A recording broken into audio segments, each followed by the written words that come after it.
What's going on in America today? Why are we over our heads in debt? Why can't the politicians bring debt under control? Why are so many people, often both parents now, working at low-paying, dead-end jobs and still making do with less? What's the future of the American economy and way of life? Why does the government tell us inflation is low when the buying power of our paychecks is declining at an alarming rate? Only a generation ago, bread was a quarter, and you could get a new car for $19.95. The problem is that since 1864, we've had a debt-based banking system. All our money is based on government debt. We cannot extinguish government debt without extinguishing our money supply. That's why talk of paying off the national debt without reforming our banking system is an impossibility. That's why the solution does not lie in discussing the size of the national debt, rather it lies in reforming our banking system. This is the Federal Reserve headquarters in Washington. It sits on this very impressive address, right on Constitution Avenue, right across from the Lincoln Memorial. But is it federal? Is it really part of the United States government? Well, what we're about to show you is that there's nothing federal about the Federal Reserve, and there are no reserves. The name is a deception created back before the Federal Reserve Act was passed in 1913 to make Americans think that America's central bank operates in the public interest. The truth is that the Federal Reserve is a private bank owned by private stockholders and run purely for their private profit. That's exactly correct. The Fed is a privately owned for-profit corporation which, again, has no reserves, at least no reserves available to back up the Federal Reserve notes, which is our common currency. Oh, absolutely. The Federal Reserve is neither federal and has doubtful reserves. It's a private bank that is owned by member banks. And it was chartered under the guise of deceit by an act of Congress in 1913. If there's still any doubt whether the Federal Reserve is a part of the U.S. government, check your local telephone book. In most cities, it is not listed in the blue government pages. It is listed in the business white pages right next to Federal Express, another private company. But more directly, U.S. courts have ruled time and time again that the Fed is a private corporation. Why can't Congress do something about the Fed? Most members of Congress just don't understand the system, and the few who do are afraid to speak up. For example, initially a veteran congressman from Chicago asked us if he could be interviewed for this video. However, both times our camera crew arrived at his office to do the interview, this was all we were able to film. The congressman never appeared and eventually decided he no longer wanted to participate. But a few others in Congress have been bolder over the years. Here are three quick examples. In 1923, Representative Charles A. Lindbergh, a Republican from Minnesota and father of the famed aviator Lucky Lindy, put it this way: the financial system has been turned over to the Federal Reserve Board.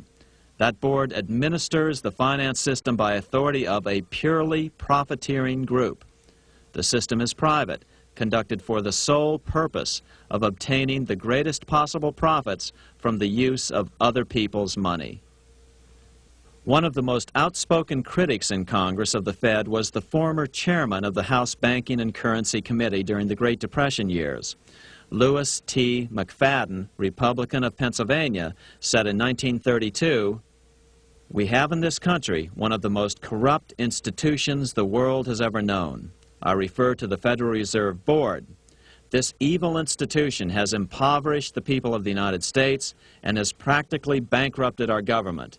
It has done this through the corrupt practices of the moneyed vultures who control it."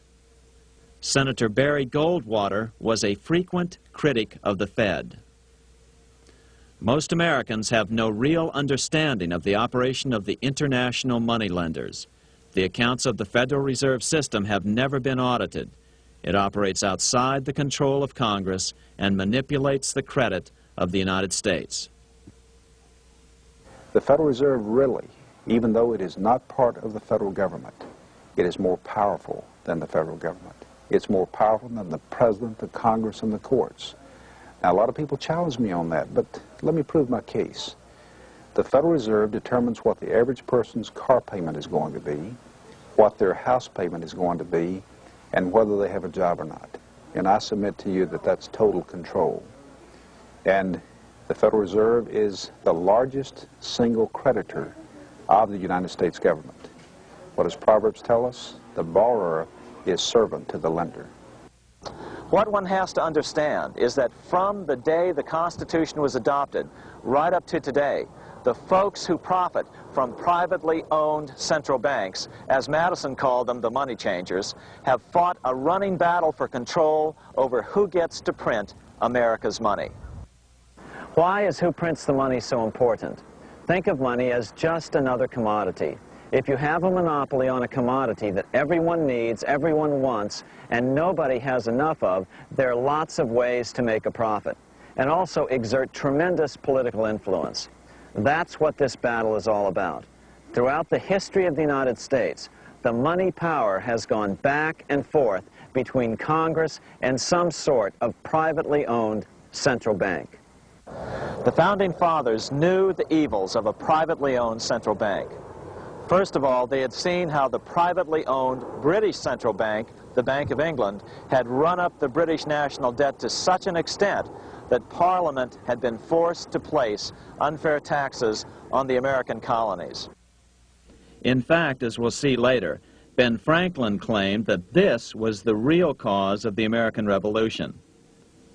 Most of the Founding Fathers realized the potential dangers of banking and feared bankers' accumulation of wealth and power. Jefferson put it this way: I sincerely believe that banking institutions are more dangerous to our liberties than standing armies. The issuing power should be taken from the banks and restored to the people to whom it properly belongs.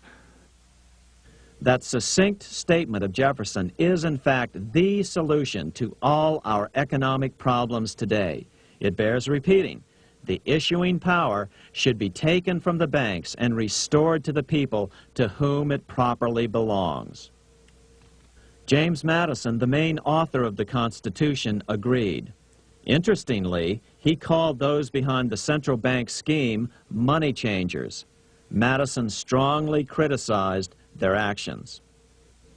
History records that the money changers have used every form of abuse, intrigue, deceit, and violent means possible to maintain their control over governments by controlling money and its issuance. The battle over who gets to issue our money has been the pivotal issue throughout the history of the United States.